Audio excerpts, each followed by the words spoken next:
You could do 1,000 burpees this week, or 0. And it might not matter, not for weight loss anyway. Here's the number that's going to sound wrong the first time you hear it. Exercise is responsible for one of the smallest pieces of the calories you burn every single day.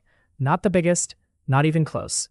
So if you've ever finished a hard workout, felt proud, stepped on the scale the next morning, and seen nothing, this video is going to explain exactly why. And by the end, you'll know what actually drives the number on that scale, because it's probably not what you think. Let's start with the one rule that overrides everything else. Weight loss comes down to a calorie deficit. That's it. Not the type of exercise you do. Not whether it's keto or carnivore or intermittent fasting. If you consistently burn more calories than you eat, you lose weight. If you don't, you don't. Every diet that has ever worked because it created a deficit, even if that wasn't the marketing. But here's where most people get the next part wrong. They think, okay, deficit, so I just need to exercise more. And that assumption is where the frustration starts. Your body burns calories in 4 distinct ways every single day, whether you're at the gym or asleep on your couch. The biggest one, by far, is your basal metabolic rate, or BMR. This is the energy your body needs just to exist, keeping your heart beating, your lungs breathing, your brain running, your organs functioning, your temperature regulated. You could lie in bed all day and you'd still burn a significant number of calories just from being alive. For most people, this makes up somewhere around 60 to 70% of total daily calorie burn, though that number shifts depending on how active you are day to day, which brings us to the second category. That second category is NEAT, non-exercise activity thermogenesis. It's every bit of movement that isn't a workout. Fidgeting, walking to the kitchen, standing at your desk, carrying groceries, washing dishes. Yes, even that counts, though unfortunately, not enough to earn dessert. NEAT is sneaky because it varies enormously between people. Someone with a physically active job might burn hundreds more calories a day through NEAT alone than someone sitting at a desk, without ever setting foot in a gym. Third, digesting food itself costs energy. It's called the thermic effect of food.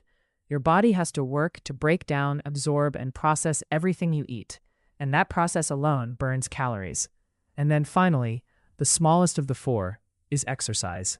Here's why that order matters so much. If you want to create a calorie deficit, there are only 2 paths: eat less or burn more.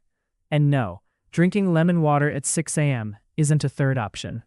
Let's make it concrete. Say your body burns 2,000 calories a day. You want a 400-calorie deficit. You could eat 1,600 calories. Or you could eat the full 2,000 and somehow burn 2,400 through activity. Mathematically, both get you to the exact same place, a 400-calorie deficit. This is exactly why I had a cookie, so now I need to run for an hour doesn't hold up the way people think it does. That cookie might be 150 calories. Burning that off through running takes real time and real effort. Because exercise, remember, is the smallest lever of the 4. You're trying to move the needle with the piece that moves it least. So if exercise isn't the biggest lever, what is? 2 things, and neither of them require a gym membership. First, NEAT. Because it's such a large, variable chunk of your daily burn, small changes compound fast. Standing up every 30 minutes, taking the stairs, parking further away, pacing during phone calls.